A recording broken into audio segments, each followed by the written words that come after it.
regresamos en Enfoque Matinal a nuestra entrevista central. Le damos la bienvenida al doctor Euclides Gutiérrez Félix. Ustedes lo conocen, historiador, abogado, académico, investigador, PLDista, dirigente político. ¿Qué más podemos decir? Bienvenido al Enfoque Matinal. El título mío que más me gusta es el de maestro. Maestro, porque yo soy, dejé en el magisterio 41 años de mi vida. Pero eso no se deja nunca. Uno enseña en cualquier plataforma. No, pero es el que me agrada.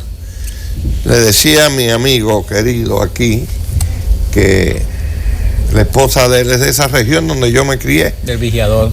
Del Vigiador, porque yo soy un hijo adoptivo de esa región, de Montecristi.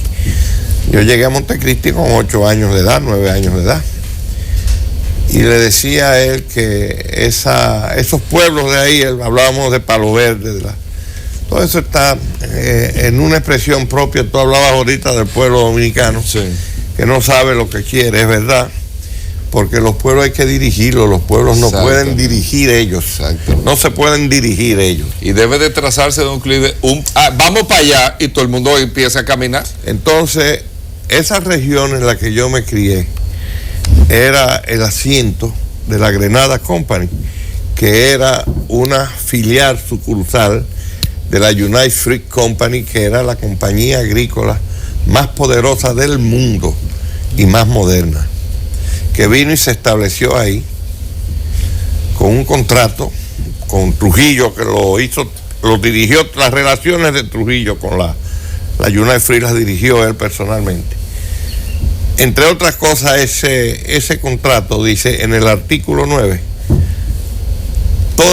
todos los dirigentes administrativos, técnicos, agrícolas, oficinistas, etcétera, de la Grenada Company, como se llamaba aquí, la filial, la Grenada Company se llamaba la división Berlanga, por Tomás de Berlanga, que fue el sacerdote español jesuita que trajo a América los plátanos y los guineos, y que promovió el consumo del tomate, que es centroamericano. Era un agrónomo empírico, práctico, un sacerdote español, que aquí nadie sabe de eso. Aquí no tienen ni idea, aquí se ha perdido la noción de todo. Bueno, el asiento de esa empresa ahí habían ferrocarriles, los talleres de mecánica más grandes que había en Centroamérica y el Caribe, una línea férrea que llegaba hasta el Pocito en Guayubín, que ya más faltaban 40 kilómetros para llegar a Mao. Todo eso desapareció y se lo han robado. Sí, ¿culpa de quién? Pero desapareció en manos de los que fueron nombrados administradores de aquello, que cada cual se robaba un pedazo. Y los últimos metales los vendió por libra, bienes nacionales, y no pasó nada. En el Vigiador todo el mundo sabía cuando salían los camiones, los retrataban y lo decían, nadie hizo nada. Y ahí se fumigaba con helicópteros. En aquella época. Y no hay nadie preso por eso. En Walterio, eso se llama, esa finca que llama Walterio, es por Walterio Jaramillo, que fue el agrónomo colombiano ingeniero, que compró esas tierras. Entonces ahí esas dos fincas productoras, Walterio nunca fue grande, ¿no? Pero Jaramillo sí.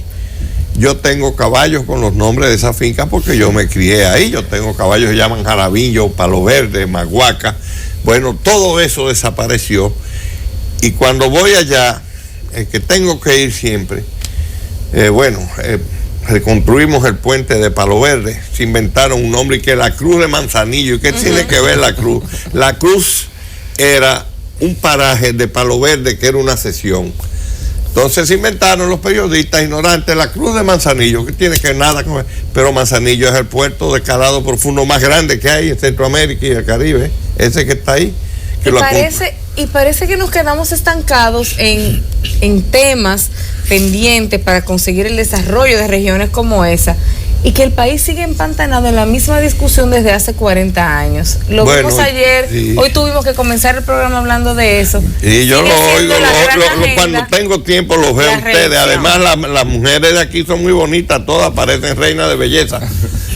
Los oigo ustedes, y oía como externaban esa preocupación de que el pueblo no sabe. Sí, los pueblos se dirigen.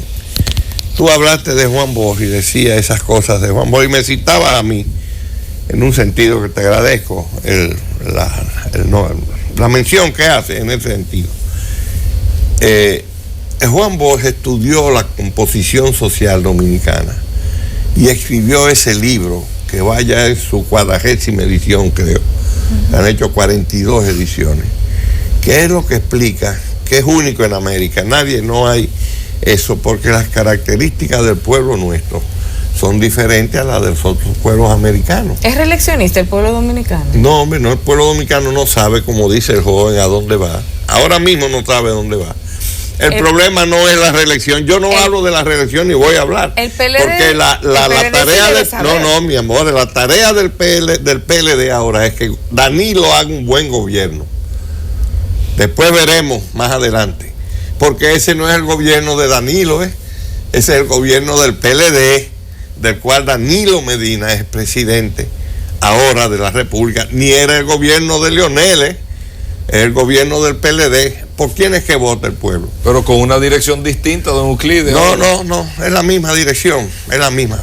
Podemos estar o equivocados o en términos reales tratando de hacer lo que se puede hacer.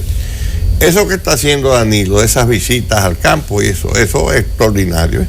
Eso inclusive ha despertado la admiración, el respeto de muchos políticos centroamericanos y suramericanos. Que llega así, pero le está dando importancia a la gente. Sí, pero eso conlleva una situación en que aparentemente las instituciones que están destinadas a hacer lo que hace el presidente el fin de semana no lo hacen. Bueno, entonces él es el responsable y el partido que gobierna de que esas instituciones y oficinas y organismos cumplan con su deber. Somos nosotros los responsables. Es el PLD, el pueblo vota por el PLD. Y yo le digo a mis compañeros, yo no soy ni danilista ni leonelista, ni soy feluchista, ni Francisco Javier, ni Monchi Fadul, que son mis íntimos amigos, ni Reinaldo Pared. Yo lo que soy es PLDista. Y ese partido lo concibió, lo fundó, lo organizó y lo dirigió Juan Bosch para que fuera una propiedad del pueblo dominicano y que dirigiera al pueblo dominicano. Pero en cada elección saca menos votos, ha ido decreciendo. Bueno, siempre hay un desgaste. Ya tenemos 16 años o más gobernando el país. Esta es una sociedad muy compleja, que es lo que quiero llamar la atención, porque esta sociedad no es igual a Cuba, ni a Guatemala, ni a El Salvador, ni a Nicaragua, ni a Colombia. ¿Por qué es diferente? Porque la composición social nuestra obedece a una etapa de ese proceso de la colonización que no sucedió en otros lugares de América. Aquí no hubo esclavitud, eso no es verdad que aquí hubo esclavos. Todos esos disparatosos ustedes oyen, los primeros que desconocen la realidad histórica son los llamados marxistas de aquella época, porque nunca no conocían la historia dominicana, hablaban de Rusia, de Checoslovaquia, de Mao Zedong. Bueno, pero era que tenían que conocer. ¿Por qué no hubo esclavitud? Porque los españoles se fueron de aquí, comenzando el siglo XV, el siglo XVI, 1500. Llegó aquí Diego Colón, el hijo de Colón, como dueño de la isla de Santo Domingo, ¿sabe? Y hizo salir de aquí a Diego Velázquez, se fue a Cuba, a Ponce de León, a Puerto Rico.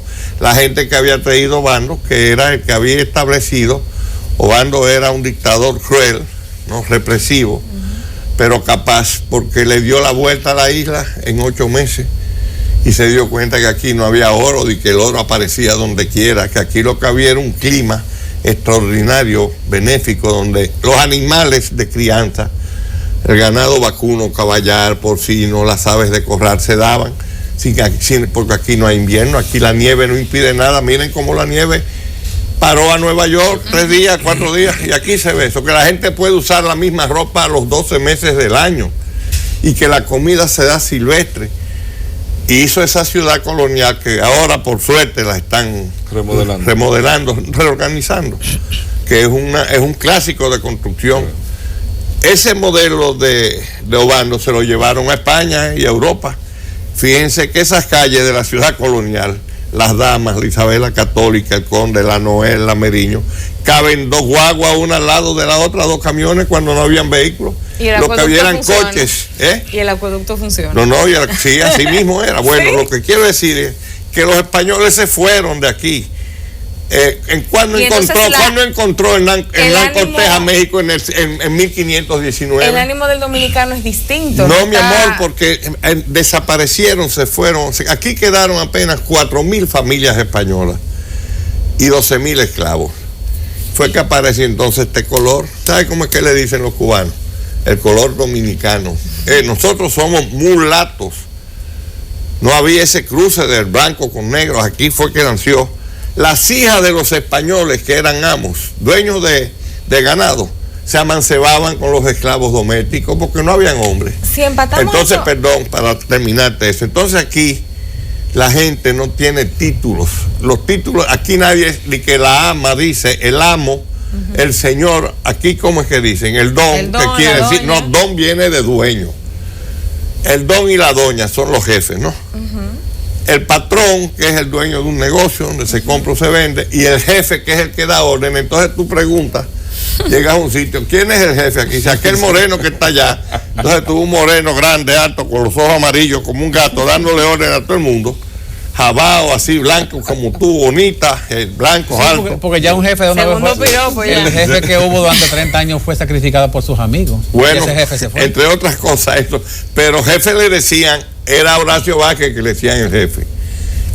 El jefe le decían a Amón Cáceres también. ¿Cómo en un país con una cultura tan centrada en el caudillo, la personalidad, puede haber un partido como el PLD en el que usted entiende que no importa quién esté, es el partido el que gana? Si estudian, puede haberlo. Si estudian, que fue lo que Juan Bosch enseñó.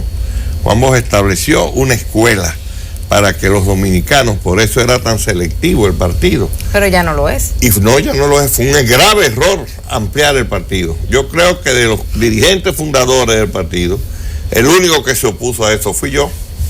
Dije a la masificación. A la masificación. ¿Cuál ha sido el impacto de esa masificación? Bueno, eso que tú ves. Nosotros vamos el camino de convertirnos en un PRD.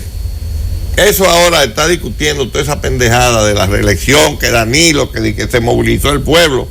Eso es perdiendo el tiempo. Danilo lo que tiene que hacer es hacer un buen gobierno y nosotros apoyarlo. ¿Y no debe de reelegirse? No, ese no es el tema ahora. Ahora, bueno, pues es el ahora. Tema que le ha metido los funcionarios al país. No, ahí se paralizó 5 días la ciudad, media ciudad sin agua. Sí. Porque, bueno, porque las tuberías por donde vienen, que alimentan a la ciudad de Santo Domingo, le construyen los edificios encima. Entonces, ¿para qué están las autoridades? Ese funcionario, lo que estaba hablando ayer, era de reelección y de espontaneidad, en vez de estar resolviendo lo del agua. Y ese es PLDista, es el PLD. Bueno, pero yo no, pues, si fuera por mí, si la autoridad de sancionar a mis compañeros la tuviera yo todo, tuvieran sancionado todo por estar hablando de eso. Pero no es mía. Yo pertenezco al organismo que tiene la responsabilidad de dirigir el partido. Por eso, entonces le pregunto, don Euclides, discúlpeme, independientemente de que ese no sea el tema, y yo estoy de acuerdo con usted, el tema es gobernar este país. Este país no puede estar a ley de 2 años de terminarse de este gobierno hablando de reelección, pero es el mismo partido que ha traído el tema de la reelección. Entonces, independientemente de... Bueno, los funcionarios del partido o del gobierno. Al partido lo han puesto en eso, desde fuera. Ustedes le dan tanta importancia. ¿Quién desde fuera? Bueno, de todos los medios de comunicación. Este país está lleno de partidos. En cada emisora de radio aquí hay un partido político y hay unos sabios que hablan de todo y se meten en todo y opinan de todo. Entre ellos voceros de incluso facciones dentro del PLD. No, bueno, pero ellos ponen hoy era cómico en la mañana. No, mi amor, pero a mí, por ejemplo, no me va a poner nadie a hablar. Yo no vengo a un programa a hablar lo que los que me interrogan y me entrevistan quieren. Y no lo pueden decir eso los otros, porque yo soy un periodista de 40 años de ejercicio y he sido maestro de casi el 90% de los periodistas profesionales del país. Pero mis compañeros no se dan cuenta, hay que decírselo. Nosotros tenemos problemas muy serios. No voy a hablar del problema haitiano. Esa posición mía está hace 30 años, escrita inclusive en libros que he escrito, que es un problema muy serio, que hay que enfrentarlo con responsabilidad. No pedirle a Danilo que hable, no. Danilo es el presidente de la República, es el jefe de las relaciones internacionales y el problema de Haití es un problema internacional. ¿Le parece correcta la forma en que se está abordando el problema? No, en la forma que él tiene que conducir el país, él no tiene que hablar. Lo que tenemos que hablar somos nosotros, que somos los corresponsables con él de dirigir el país, porque aquí todo se centraliza. Por eso les digo, no es el gobierno de Danilo, no, es el gobierno del PLD. Ese no es el gobierno de Danilo no es el dueño de ese partido. El dueño de ese partido es el pueblo dominicano. Y el pueblo es el que tiene que exigirle al PLD que gobierne, que se deje de estar hablando y que los compañeros y compañeras responden a todo y dicen todo. Vamos, don Euclides, entonces a hablar del tema haitiano. El PLD, como usted mismo lo decía, que en los últimos 16 años está gobernando la República Dominicana técnicamente. El tema haitiano cada vez más se va deteriorando. Hay un descontrol real con ese tema y la política con República Dominicana. No, hombre, no, eso no es así. Aquí no hay un descontrol. No, pero así no, aquí. El problema tiene ahora matices diferentes por la presión internacional. Pero aquí siempre ha habido haitianos. Sí, estamos claros. ¿A ustedes creen que es verdad que Trujillo mató a todos los haitianos? Pero aquí esos ingenios que Trujillo fundó, el Jaina, el de Villa Altagracia, Catarey, ¿no? Los de San Pedro, eran haitianos los que trabajaban ahí. Y era Trujillo que los traía con acuerdo con los gobiernos haitianos. Claro que sí. Lo que pasa es que Trujillo tenía control del país sobre la base del terror. Bueno, está bien. Pero aquí habían haitianos, ahí en la frontera donde yo me crié, lo traían en Catarey, a la capital. Catarey, por Dios, todos esos disparates que están hablando. Lo que pasa era que lo traían clasificados. Con tarjetas que retornaban cuando acababa la zafra. Cuando acababa, tú lo sabes, porque tú eres tu mujer de la línea de una familia muy conocida. No, mi papá ha escrito y ha leído muchas cosas, y yo también. Sí, yo lo sé. Entonces tenían una tarjeta. Cuando se moría un haitiano aquí durante el régimen de Trujillo, en esa etapa de la calle, había que dar un certificado de falta uno. De la cuestión falta fulano. Sí. Tenían un nombre. Y volvían y los llevaban y se quedaban. ¿Quiénes se quedaban? Por lo regular, los que eran artesanos. Artesanos eran los que eran zapateros, talabarteros, carpinteros, ebanistas. No para estar en una esquina vendiendo pendejaditas y cosas. No los dejaban, porque el régimen de Trujillo sabía que eran útiles, que los talabarteros son útiles, que la talabartería es un oficio que tú no lo aprendes de un día para otro. Entonces actualmente lo que hay una gran complicidad y una hipocresía. Lo trajeron los sectores productores de caña, lo están trayendo la agroindustria. Si sacan a todos los haitianos, se para la producción agrícola de la República Dominicana. Han puesto la constructora de la calle, lo que pican y lo que tienen los obreros de palea concreto y piedra. Ese es el problema de los gobiernos, entre ellos el de nuestro partido, que tienen que enfrentar eso. Tiene que haber un mejoramiento salarial para que los artesanos, ¿no? Y los trabajadores de manuales, los que ponen los lolos, sean dominicanos y no sean haitianos. Sí, pero en cierta forma también los sectores que están dentro de la sociedad dominicana, que actúan como punta de lanza de potencias internacionales, también interactúan. Y esa manifestación del Parque Independencia, ¿a qué usted cree que se deba? ¿Fue espontánea también? ¿O es un extremo de un fanatismo patriótico que no tiene justificación? Bueno, hay algo de eso, pero es una respuesta de un sector. Ahí no se moviliza el pueblo, ¿eh? Esa es la pequeña burguesía urbana que se moviliza, que tiene esa preocupación, que se le transmite. Un sector que entiende esa interferencia de Estados Unidos, de Canadá y de Francia, que son los que están financiando todo eso.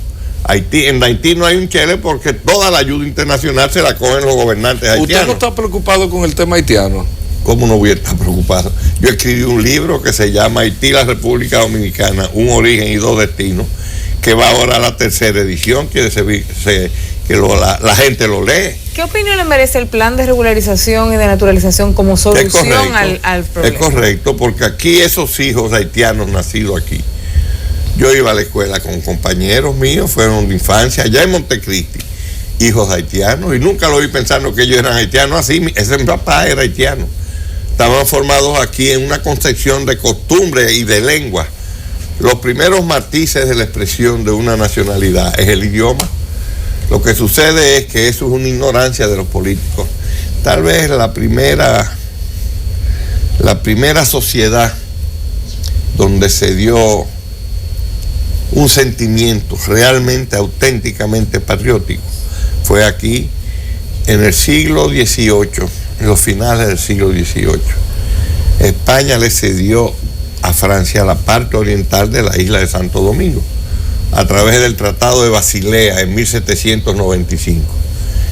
Y cuando el alguacil le daba lectura, la monarquía ordenó que le dieran lectura al bando, donde se anunciaba que España le había cedido a Francia la parte oriental. El alguacil se paró. La parte occidental.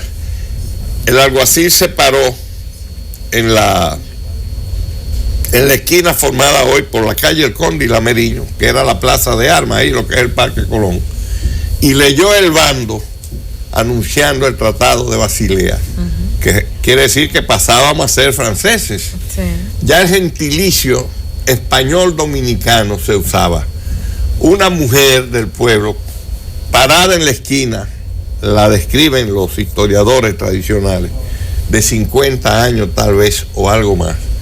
Mulata, quiere decir una mujer con el color típico mulato. Levantó los brazos y dijo: isla mía, patria mía, y cayó muerta. Se llamaba Tomasa Cruz. Aquí no hay una calle que lleve el nombre de Tomasa Cruz, y es la primera expresión visible de un sentimiento patriótico. Isla mía, patria mía. Y de identidad propia. No hay identidad. Entonces eso fue, ahora que estamos en el mes de la patria, lo que inmediatamente sensibilizó a Duarte, que era un joven de 20 años cuando regresó de Europa. Duarte no estudió ni hablaba alemán, todo eso son mentiras. Duarte fue a Europa, pero tenía una sensibilidad extraordinaria. Cuando vino allá y se dio cuenta, en pleno gobierno de Boyer, que él volvió al país en 1830, se calcula. Si volvió en 1830 o 31, tenía 18 años. Entonces no podía ser un genio, que había estudiado ingeniería y derecho, todo eso es mentira. Se dio cuenta que había una actitud de rechazo total en ese sector social a que él pertenecía, a la presencia de haitianos. Los dominicanos se negaron a hablar el patuá, el creol, que son dialectos, que no se hablan en el mismo pueblo haitiano, no se hablan en la isla, en la parte. Tienen matices diferentes en cada región. Sí, ni las costumbres, ni los hábitos de vida, ni la religión, el pueblo dominicano los aceptaba. Profesor. Y eso lo llevó a fundar entonces esa sociedad que se llama trinitaria, no la trinitaria. La trinitaria es una flor que se da en unos árboles por ahí. La sociedad secreta trinitaria lo llevó a fundar esa sociedad, que es el primer partido político con un objetivo estratégico: deslindar esta parte del país del gobierno haitiano. Eso fue en la Nobel frente a la Iglesia del Carmen. Sí, cuando regresemos de la pausa, vamos a seguir hablando de otros matices políticos de la República Dominicana, y hasta de la justicia vamos a hablar. Regresamos en breve.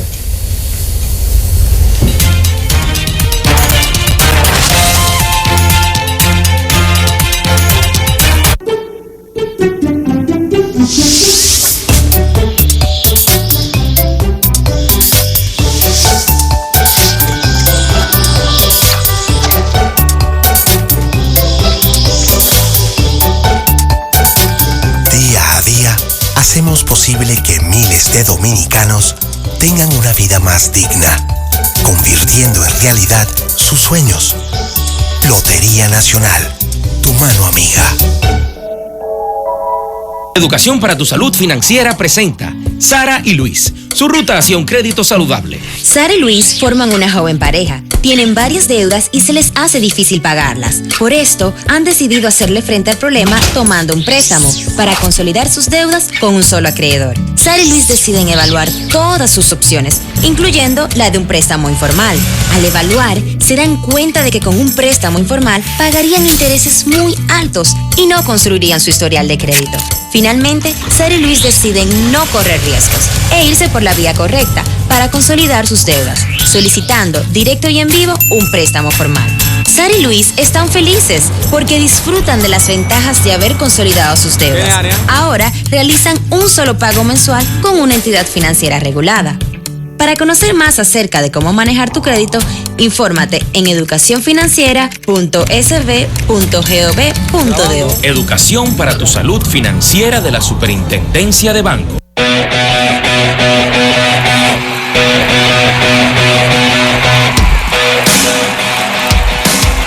La versión 57 de la Serie del Caribe inicia este 2 de febrero en el estadio Irán Bithorn en San Juan, Puerto Rico.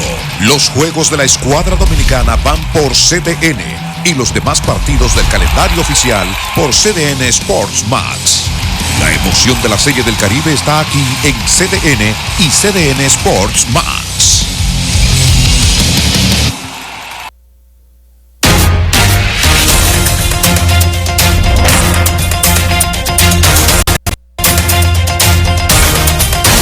Tenemos que hacer una consulta pública de Derecho, de Justicia en la República Dominicana con el profesor Euclides Gutiérrez. Eso es un desastre.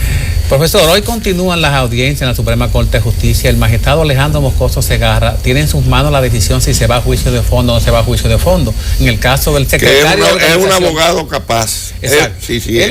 Pero en el caso está involucrado o acusado por el Ministerio Público, un Ministerio Público que ha sido designado por el Poder Ejecutivo, el ingeniero Félix Bautista, secretario de organización. Ya se han archivado otros casos como el del ingeniero Víctor Díaz Rúa. ¿En qué usted cree que vaya evolucionando esto y de qué manera perjudica al partido y beneficia a la justicia que hay una sanción penal contra una acusación de tanta envergadura? Sí, sin lugar a dudas, perjudica al partido. Mucho daño nos hace. Pero esa es una decisión que tiene que tomarse en los tribunales. Yo creo que tengo la autoridad para hablar, porque ese anillo tiene ahí 54 años y yo he sido abogado de ejercicio permanente. Ahora no puedo ejercer porque la función es pública. Aprendió en la oficina del doctor del Castillo Morales. Bueno, pero hay gente aquí que ignora eso y que se ha llevado al extremo de decir que yo era secretario en la oficina de Rafael Augusto Sánchez. Mi protector, quien me introdujo en esa oficina, fue Luisito del Castillo Morales, que tú lo conociste. Sí.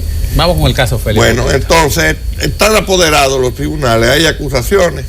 Yo creo que se ha festinado mucho el asunto y que el mismo compañero inculpado se ha dejado arrastrar a un terreno que no debió haber dejado arrastrar. Debió haber explicado el destino de los fondos antes de ir al juicio. Todos los políticos tenemos que...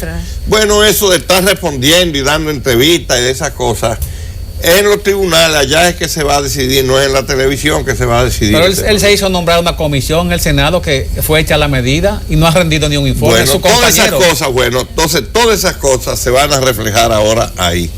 Los funcionarios públicos somos como las guaguas. Todo el mundo tiene derecho a abordarnos y decir, debe ser tal cosa, ese que es yo qué. Entonces no sea, si no quiere que hablen de ti, no sea funcionario público. Si yo no quisiera que hablaran de mí, me quedara en mi oficina. Yo tenía mi oficina en el Conde, después que Luis se murió.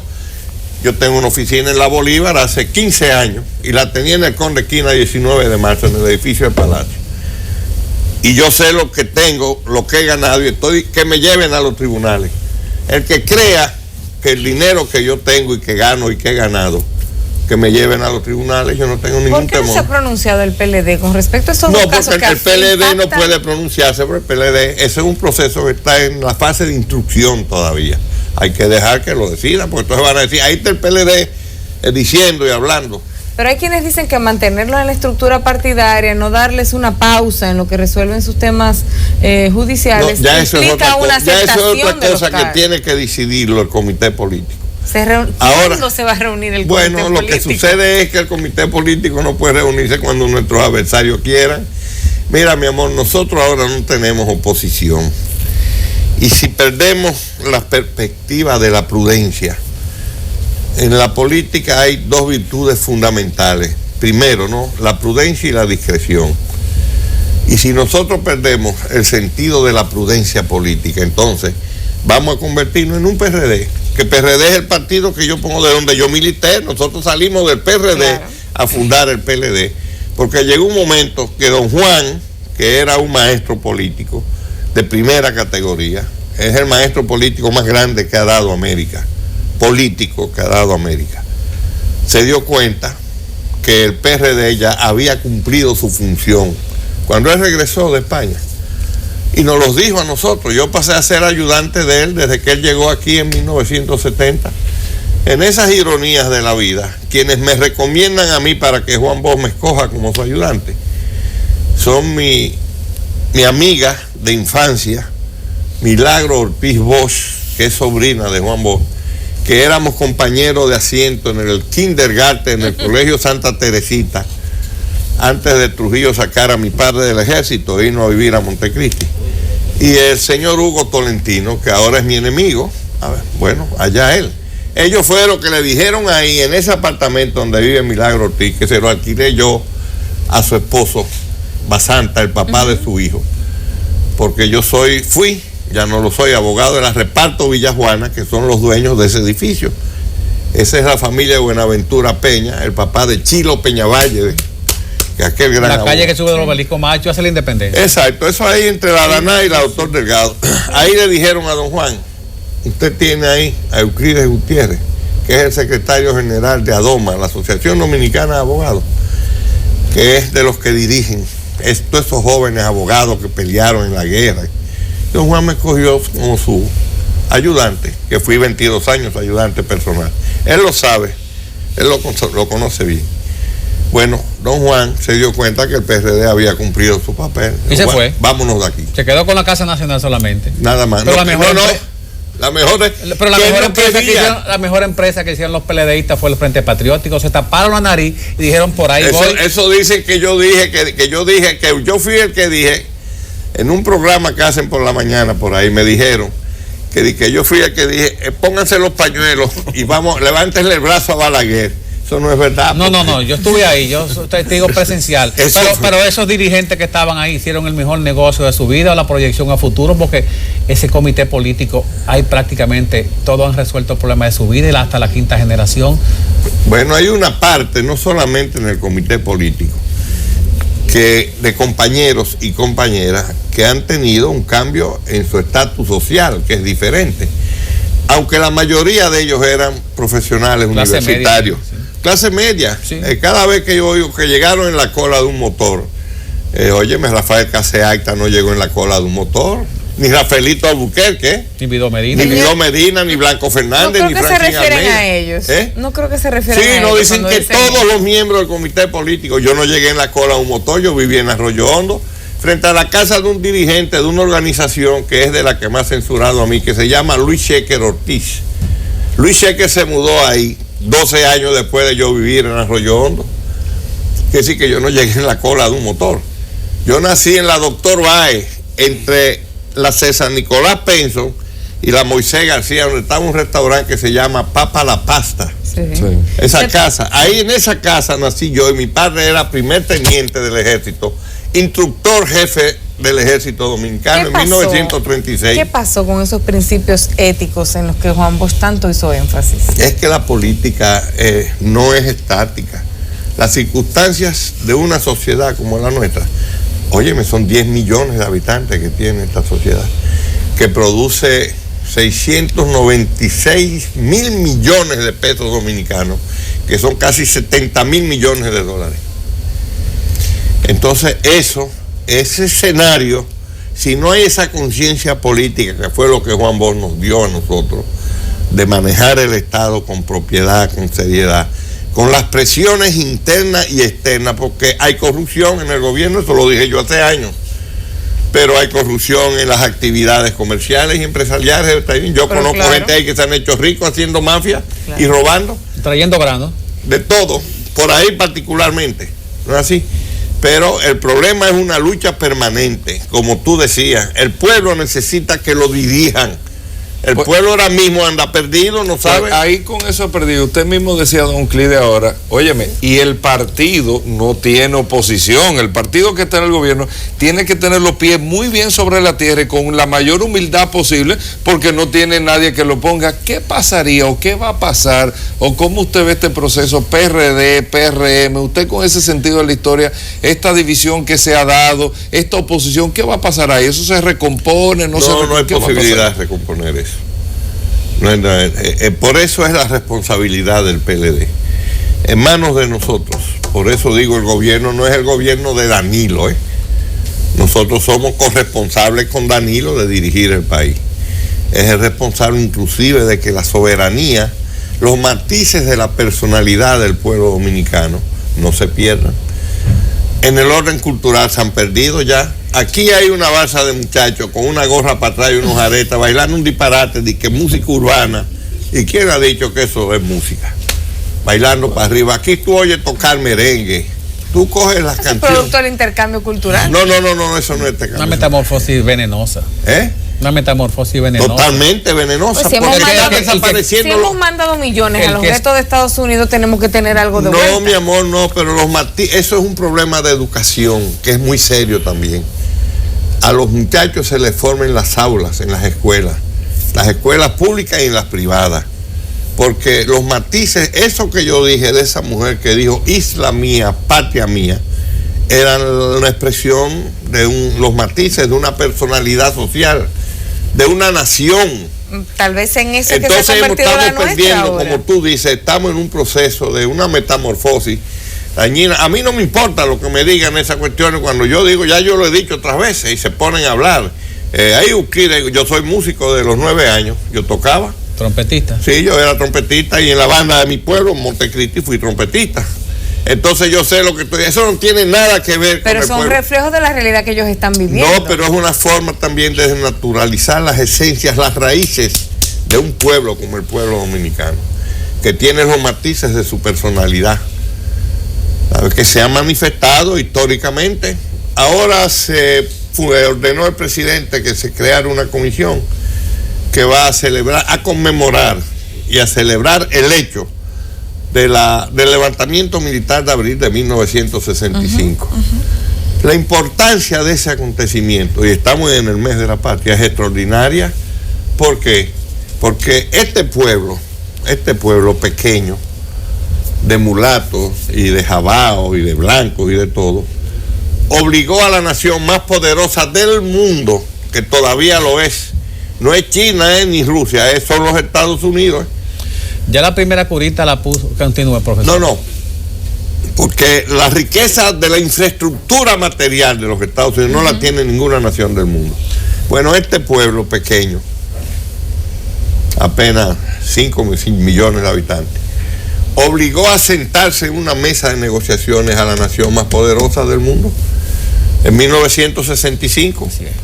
Obligó a sentarse. Los yanquis no vinieron aquí a jugar pelota en Salvador, fue a matar a todo el mundo para que salieran huyendo. Y aparecieron los comandos, como el comando Lita, el B1 y el B2. Todo eso, ¿no? Sí. Y aparecieron los militares, Camaño y Montejarachi, los hombres ranas, y un viejo dirigente del PRD, que el PRD se olvidó de él, que se llamaba Luis Lember Peguero, con un sombrero a la ancha y una escopeta en la mano, diciendo ahí, en el Parque Independencia, que no quede un ladrillo, esta es una nueva Numancia, que desaparezca. Y un abogado brillante, excepcionalmente brillante, que era Jotin Curi, que era el ministro de Relaciones Exteriores del gobierno de Camaño, que lo nombró Juan Bosch en ese cargo, que le pidió a Juan Bosch autorización, Juan Bosch en Puerto Rico, para apoderar el Consejo de Seguridad de las Naciones Unidas de la crisis dominicana, y don Juan lo autorizó, fue Jotin Curi, y convirtió una crisis insular en una región de América, en el Caribe, en un problema mundial, porque lo llevó a enfrentarse al campo socialista, el mundo entero, y convirtió a Camaño y al pueblo dominicano, y yo he sido un beneficiario de eso, ¿sabe? En gente admiradas y respetadas por jefes políticos como Fidel Castro y Hugo Chávez, Charles de Gaulle, que saludó, profesor, al pueblo dominicano. De aquella guardia, de aquella policía del edificio Copelo con Camaño, con Francis sentado ahí en ese consejo de gobierno, sí, de Lora Fernández, Fernández Domínguez, y esos muchachos que no sabían ni disparar un fal y aprendieron el fragor de la revolución, sí, a la guardia y la policía de ahora, con esta locura del caso Quirino Capitán, del caso Dicán, con un coronel. Esto que se ve como una lepra interna, y no tomamos la decisión de decidir en qué momento se acabó esa entidad de la policía o cómo comenzar a modificar la mística. Usted va a la actividad oficial y ve cómo llegan esos coroneles en esos vehículos, que es una ostentación y una agresión a los soldados que están de pie bajo el sol. ¿Qué es lo que pasa con las Fuerzas Armadas? Bueno, esa responsabilidad es del gobierno del PLD, que es el que tiene que enfrentar esa cosa. Este caso del, ¿cómo se llama? Del Dicán, eso es vergonzoso lo que ha pasado ahí. Y cuando me hablaban ahorita del problema del compañero Félix Bautista, del Poder Judicial, Poder Judicial es un desastre de aquí, con sus excepciones. Poder Judicial corrompido, donde se sabe que se maneja dinero. Yo no litigo en los tribunales ya porque la ley me lo prohíbe, pero yo tengo mi oficina, mis abogados litigan en los tribunales. A ver, y van, y mi oficina tiene abogados y abogadas que tienen que ir a los tribunales a litigar. Pero, don Euclides, y lo que me cuentan es que lo que pasa ahí adentro ahora, aquí en Santiago, en todas partes, eso de que llega la gente acusada de narcotráfico, de haber cometido un crimen, y lo ponen en libertad, que no han aportado las pruebas, sí, pero usted es un guardián de la seguridad de la nación. Que tú decías ahorita, hablabas del Poder Judicial. Bueno, el gobierno del PLD, ¿quién nombra el Procurador General de la República? ¿Y quién nombra el andamiaje burocrático del Estado. ¿En qué ha fallado el PLD entonces? Bueno, ¿en qué le ha fallado al país? No hemos podido resolver lo que heredamos. Porque el PRD antes de irse no podemos, tenemos que hablar, porque cuando el PRD se fue, que yo lo advertí, mira mijo, yo fui al Congreso, yo le pedí permiso a Leonel Fernández, yo era director general de CORDE, cuando comenzó el proceso de privatización, de desguazamiento, no, sobre todo del sistema eléctrico nacional, y le pedí al presidente, que le agradezco el trato que me ha dado siempre de respeto, pero fue mi alumno en la universidad. Digo, mira, yo tengo que ir al Congreso, porque mi nombre tiene que quedar, yo soy el director de CORDE. Y fui al Congreso, ¿sabe quién era el presidente del Senado? Era Ramón Albuquerque, y el PRD apoyó ese proceso de privatización, le entregó la riqueza energética estratégica de la nación dominicana, que la dejó Trujillo, el sátrapa la dejó, se la entregaron al capital privado. Está Isaac Conde dirigiendo el pacto eléctrico. Bueno. La misma persona otra vez. Increíble eso, ¿no? Yo no sé. Pero es lo que le digo, no podemos hablar de otro gobierno porque me opuse y dejé constancia. Y le pedí al presidente de la República, cuando se comenzaron a hablar de pasar el patrimonio de las empresas de CORDE, que era un esqueleto poderoso, ya se habían robado muchísimas cosas, al sector privado, digo, sácame de ahí, yo no vendo un clavo, Y eso que la fábrica de clavos Enriquillo le entregaron. No, todo, y las propiedades, y los solares. CORDE manejaba 100 casas que eran de la familia Trujillo. ¿Dónde están esas casas? Entonces, cuando la historia le pase factura al PLD, ¿qué va a decir? Le va a pasar, bueno, ahí es que me preocupa a mí, que yo soy miembro de ese partido y no puedo salir huyendo y decir, bueno, yo no estoy con ustedes, no, yo tengo que pelear ahí adentro. Es responsable de lo bueno y de lo malo. De las dos cosas. Y mis compañeros saben, por eso puedo decir, el único dirigente del PLD, yo no soy ni leonelista ni nadilista, yo lo que soy es PLDista. ¿Usted lo felicita a los dos el día de su cumpleaños, va a los dos sitios? Sí, cómo no, porque son mis compañeros y hablo con ellos y me siento con ellos y comparto con ellos. Lo único que yo no hago es compartir bebidas porque ellos ninguno de los dos toman y yo tomo. ¿Y pagan cuando beben? No. Dice el que ni beben. No, ellos no beben. Es que no, yo bebo con los que beben. Pero Monchi es un buen degustador. No, ese no. Monchi es mi hermano menor. Solamente yo puedo andar con Monchi. Es buen catador. ¿Habrá arreglo entre Danilo y Leonel? Es que no hay problema eso, porque ahí es que está lo que tú dijiste ahorita. Es que quieren poner a pelear al PLD. Que lo que estén hablando los compañeros, que yo sé ahora cuando yo salga de aquí, que lo que yo digo, porque ellos me respetan y yo le agradezco el respeto que me tienen, que saben que tienen que bajar. No se pueden dejar. ¿Qué usted dice de la reelección? No, eso es el PRD que habla así. Pero si andan con dos tipos con walkie-talkie, traje y una pistola, ¿cómo no van a hablar? Ellos hablan de todo. No, pero además, en este caso están poniendo el tema antes de que la prensa los vaya a buscar. Bueno, no, pero lo hacen porque esa es una expresión de la naturaleza, de su origen de clase. Esa pequeña burguesía urbana cree que sabe de todo. Yo no sé cuántos programas, ahora que lo estoy diciendo aquí, voy a poner a alguien que me cuente cuántos programas de comentarios diarios hay en el país. Tiene que haber más de 40. Sí. Tú en Higüey tienes que haber 3 comentaristas, en Montecristi hay como 5 en que ellos que hay cada uno. Y conceptualiza porque el profesor Fernández lo enseñó a conceptualizar. Sí, bueno, conceptualiza, tratando de seguir lo que dijo Leonel. Ellos no saben lo que quiere decir conceptualizar. Pero saben hacer así. Exacto. Pero eso es parte de la dinámica. Ahora, no debe, hablando de un clima del crecimiento y todo, no debe el partido tal vez darle oportunidad como partido a nuevas figuras, a otros candidatos, como los otros compañeros valiosos, Reinaldo, está el mismo caso de Francisco Javier. Ya que el que gana es el PLD, ¿verdad? Y no el candidato. Como es el partido, no se le debe dar oportunidad. Esa es la cuestión del relevo en política. Cuando Hitler humilló al mundo europeo, el mundo europeo, que ocupó Francia, se extendió hasta las fronteras de la Unión Soviética, bombardeaba a Inglaterra. Para enfrentar a Hitler y derrotarlo, no buscaron unos muchachos como tú, buenos mozos que sabían, muchachos frescos, ¿no? Caras, rostros, tuvieron que juntar 3 viejos. Winston Churchill, que tenía 78 años, se bebía 1 litro de whisky diario y se fumaba 10 cigarros. ¿Y andaba con una muleta como usted? Franklin Delano Roosevelt, que andaba en una silla de ruedas, que tenía 76 años. Y a Stalin, que tenía 77, para que derrotaran a Hitler y lo obligaran a suicidarse. La política no es un relajo, es un oficio que hay que aprenderlo. Así como es el odontólogo que no ejerce, lo que es fotógrafo. Se le cogió consejo, pero es un fotógrafo, ha tenido que hacerse un fotógrafo. Ni ustedes van a ser aquí buenos entrevistadores ni comentaristas, sino de manera asidua. La política es eso. Tú no puedes entregarle 4 tablas y decirle a ese muchacho que está manejando la cámara, hazme un mueble ahí, 4 tablas de caoba. Le van a interior un oficio igual que la ingeniería y que la medicina. Bueno, la política es un oficio. Le falta que vengan los compañeros, no, que se formen, que vengan los compañeros. A mí me agrada con las diferencias que tengo con ellos, porque Leonel y Danilo son 2 políticos profesionales.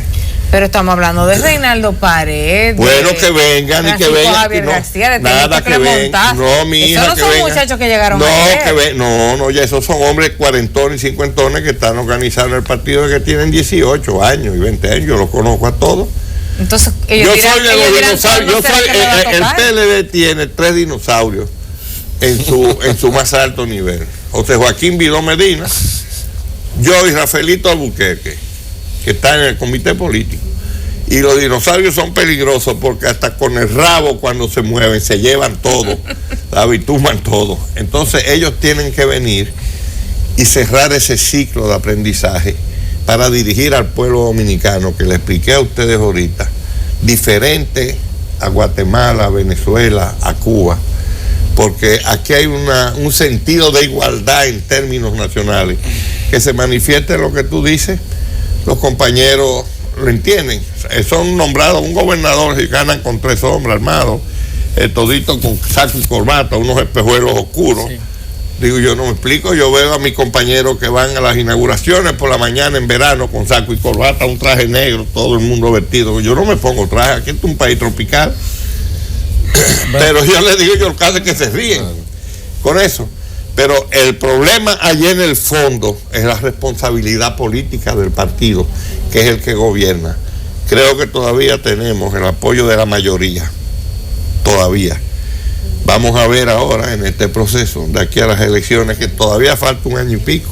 Los candidatos deben de ser o el presidente Fernández o el no necesariamente. Profesor, no se deje provocar de este joven. Vamos a hacer la pausa. Lo que estoy buscando. Él sabe, yo sé que él sabe mucho de automóviles, porque me entrevistamos una vez para hablar de yo la historia del automóvil, la República Dominicana. Mi discurso va sobre la base después de esa entrevista. Cuando usted nos explicó a mí, y tiene toda la razón, de dónde viene la base del comportamiento del dominicano para colocar. Él nunca tuvo un automóvil ni un Cadillac. Vamos a la pausa y retornamos ahorita.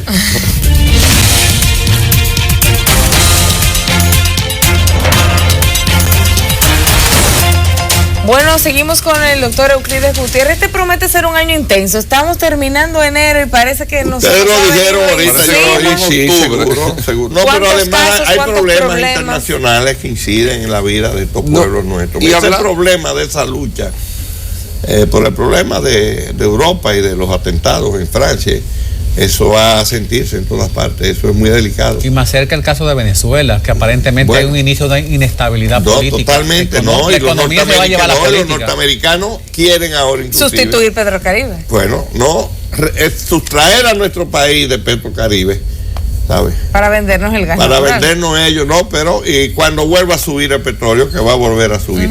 Porque esa crisis, que es de las cosas que le digo a mis compañeros y a mis compañeros, no es una crisis casual, esa es una crisis del sistema capitalista que se manifiesta en el mundo entero de manera diferente. ¿Quién es el primer productor de arroz del mundo, por ejemplo? El primer productor de arroz del mundo es Tailandia. Producía 25 mil millones de toneladas de arroz. Tailandia es abastecedor de todos esos pueblos de América del Sur, de Europa, de Centroamérica, hasta de Cuba, que comen arroz. Además lo cambian de saco y no lo venden como que lo hicieron en otro país. Bueno, así mismo. Y entonces producía 25 mil millones de toneladas, ahora está produciendo 18 mil. Tiene un déficit de 7 mil millones de toneladas. Y lo que hay en Europa es una crisis económica seria, que ahora se agrava con el problema del terrorismo. El único país en Europa que tiene estabilidad económica es Alemania. Después todos los demás están quebrados. Todo eso se va a reflejar en países como el nuestro. Entonces eso se le suma el problema electoral, la lucha del salario, el problema de los haitianos, la presión por el problema de los haitianos que tenemos, de los organismos internacionales. Un embajador de los Estados Unidos queda hablando en todos los sitios, donde quiera lo dejan entrar a hablar cuestiones, que no es un político profesional, que no tiene ni idea de lo que es la política. A ver, aunque sea el embajador de los Estados Unidos, porque yo he conocido un embajador estadounidense con un alto... Aquí vino, no es de carrera. No, aquí vino una mujer, que no me recuerdo... Hutchinson. Sí, pero esa mujer... Yo nunca pensé que iba a visitar el Departamento de Estado. Fue Juan Bosch a visitar, invitado por ellos, acompañado solamente por Leonel Fernández, el compañero que era el intérprete, y por mí, que era su ayudante, que yo dije, yo nunca pensé, le dije a don Juan, caminando los pasos, que no, que me iban a dejar entrar aquí, porque a mí me tenían un impedimento. Que entra suelto. Sí, como revolucionario. De los 41 comunistas, la revolución. Sí, así mismo, la revolución terrorista internacional y cosas. Yo nunca pensé, bueno, pues esa mujer era un cuadro, hablaba español, ¿sabes? Y era un cuadro. Ella dirigía la política de los Estados Unidos, de México, de Cuba, Centroamérica, la República Dominicana y Venezuela. Bueno, este señor podrá hacer lo que sea, pero él no es un político profesional. No, es un contribuyente a la campaña. Más nada. Entonces, ellos están haciendo aquí su política. Después de abril del 65, los norteamericanos tratan con mucho cuidado al pueblo dominicano, porque nosotros le dimos una sorpresa que le desmembró una serie de problemas y le creó otros. Como resultado de eso que sucedió en abril, apareció Velasco Alvarado en el Perú, apareció Omar Torrijos en Venezuela y en Panamá y Hugo Chávez en Venezuela. Y ellos saben que no pueden pelear en el mundo entero por muy poderosos que sean. Claro. Entonces, ¿qué es lo que hacen? Maniobran aquí toda esa truchimanería que hay que estar preparado. Y en parte el descuido de América Latina tiene que ver con eso. Bueno, todo eso. Entonces va a ser un año muy difícil. En términos económicos no, va a ser bueno económicamente. Económicamente sí, no, es bueno ya hace tiempo. La proyección es muy buena. No es bueno hace tiempo, mira. Y la campaña dinamiza. Bueno, esos países centroamericanos, yo oí a una persona, puedo hacer uso de eso, con función de superintendente de seguros, al presidente de Banesco. Banesco es el principal banco de Venezuela. Que hicieron una sucursal aquí, un edificio que yo fui ahí en la Winston Churchill. Sí. Que yo no pensé que aquí había un edificio con esas características. Sí. Y ese hombre dijo, cuando habló, que estaba acompañando al presidente de la República, que la economía dominicana era el ejemplo en Centroamérica y el Caribe, la capacidad de producción y de trabajo del pueblo dominicano. A mí me extrañó oírlo en boca de un extranjero, porque en esa columna que yo escribo los lunes en el Nacional, yo escribí 6 artículos corrigiendo a un extranjero que le dio unos datos a Leonel y dije que eso era mentira.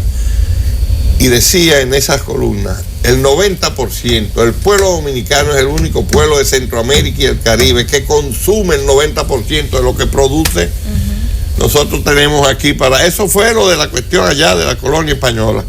Ganado, cerdo, le estamos vendiendo a Haití, dijo el presidente los otros días, que eran 1.400 millones de dólares. Yo creo que son más, porque el contrabando, y el contrabando es muy grande. Pero fíjense cómo se han abandonado la capacidad de producción en el Cibao Central de plátanos, de yucas, etcétera, para venderle huevos, pollo y cerdo y los embutidos. Don Euclides, en el caso usted mencionaba, ya en su función como superintendente de seguro, el caso de Unión de Seguros, esta compañía de seguros que después de lo del Banco Peravia, que eran los mismos accionistas, cierra la quiebra de la Unión de Seguros. ¿Qué pasó ahí y qué pasa con todas esas personas que tenían sus pólizas, tenían reclamaciones? ¿Qué pasa ahí? Lo de Peravia es un fraude, ¿no? Un fraude, un timo. Que se ha quedado ahí, eso no se ha hablado. Está ahí porque la Unión de Seguros intervenida por la superintendencia tiene más de 6 meses intervenida. Un desvío de 52 millones según lo que reportaron. Ahí tiene su problema. Esa es una responsabilidad de la superintendencia de bancos y del Estado. Nosotros respondemos en relación a la superintendencia. A la parte de seguros. De seguros nada más. que le va, ¿qué pasa ahí? No, nada, le dará seguimiento a lo principal. Lo principal es el banco y los accionistas. En este momento, ¿en qué etapa se encuentra el proceso de intervención de ellos? O sea, la investigación. Ahora, en febrero se cumple el plazo de 6 meses, que es lo que nos da la ley para la intervención. Entonces nosotros haremos lo que hagan las autoridades del banco, darle seguimiento, porque hay que garantizarle la inversión. Y los miles de dominicanos que tienen contratos de seguro y pólizas. Los dominicanos que tienen reclamaciones pendientes, en el caso mío tengo mucho contacto de gente que tuvo accidentes, que no sabe dónde, ¿qué tiene que hacer? ¿Es todo ahora a través de la superintendencia? No, ahora cuando se levante la intervención que están haciendo las autoridades de la superintendencia, que les reclamen a la superintendencia. No, a la Unión de Seguros y a la superintendencia. Que es la que tiene ese expediente. El expediente del banco lo tiene la superintendencia de banco y las otras cosas, pero eso es un fraude descomunal. Yo no sé. ¿Cómo se permitió eso? Si los controles no están funcionando, como pasó con el Bandinte, que ya cuando explotó la bomba que sabíamos lo que estaba pasando. Eso es parte del problema, que hay aquí ya un proceso de corrupción que a veces es indetenible, que uno se cansa de advertir. Bueno, y ese proceso de Cegna, la compañía de seguros más poderosa de la República Dominicana, dirigida por un caballero que era Máximo Pellerano, tremendo cayó debate en otras manos, y el que heredó los bienes terminó en la cárcel, y entonces sale de la cárcel a cuestionarme a mí porque la intervengo y digo, bueno, pero nosotros en la superintendencia hemos recuperado 2.300 millones de pesos, inclusive vendiéndole al Estado los bienes muebles de ellos, comenzando por donde está el Ministerio de Educación Superior, ahí en la Máximo Gómez, esquina Pedro Enrique frente a la DNCD. Si yo hice que se le vendiera, es una decisión mía que la ley me autoriza. Los bienes de Cegna han pasado a manos del Estado, no a manos de particulares, a excepción de donde está Peravia Moto, porque ahí tiene una parte del solar con 20 o 25 familias que hay que desalojarlas, que yo dije el Estado no se va a poner a desalojar eso, y se la vendimos a esa empresa. Pero hemos recuperado 2.300 millones de pesos. Cuando el sector asegurador, como lo hace públicamente, me apoya a mí, inclusive a mí me han elegido 3 veces miembro de la Comisión de Ética de la Organización Internacional de UDUAL, donde están todos los superintendentes de seguros. Por unanimidad me han elegido ya 3 veces miembro de esa comisión, por la gestión que ellos dicen que yo he realizado. Lo reconoce aquí la CADOAR, que es la Cámara de Aseguradores y Aseguradores de la República Dominicana, porque el negocio del seguro aquí anda ahora, la venta de las pólizas, por cerca de 32.800 millones de pesos, que son casi 1.000 millones de dólares que coge el Estado. Pero que debe de ser mucho más todavía. No será más, porque ese terremoto de Haití ha alertado mucho. Y por eso vienen tantos extranjeros aquí y se sucede este problema de la Unión de Seguros. Son extranjeros los que han hecho eso, no son dominicanos. Igual que lo de los casinos, estábamos de escándalo en escándalo. Ese es otro caso. Yo no sabía que aquí había eso, mira eso. Y ahí hay abogados, amigos míos, que yo conozco. Digo, bueno, ¿y esta gente qué tiempo tiene aquí? Mi suscriptor, esa gente tiene aquí casi 10 años. Llegan como los piratas en barco y bombardean y nadie se da cuenta. Y se van otra vez. Exactamente. Y que una inversión de más de 100 millones de dólares. Evaporada. Debió haber sido regulado por Hacienda. Hay una dirección de casinos. De casinos. Yo no sabía que había aquí. No, pero yo no sabía que tienen. Y eso de las casas de juego, las casas de. Las bancas de apuestas. Las bancas de apuestas. Millones de dólares. Un país que genera riqueza como este. Y eso se ve. Y las autoridades no hacen nada. Es muy frustrante para la población. Pues el partido, el partido es la responsabilidad del partido. Bueno. Nosotros tenemos que enfrentar esas cosas con propiedad. Estoy muy preocupado por las características de la composición todavía del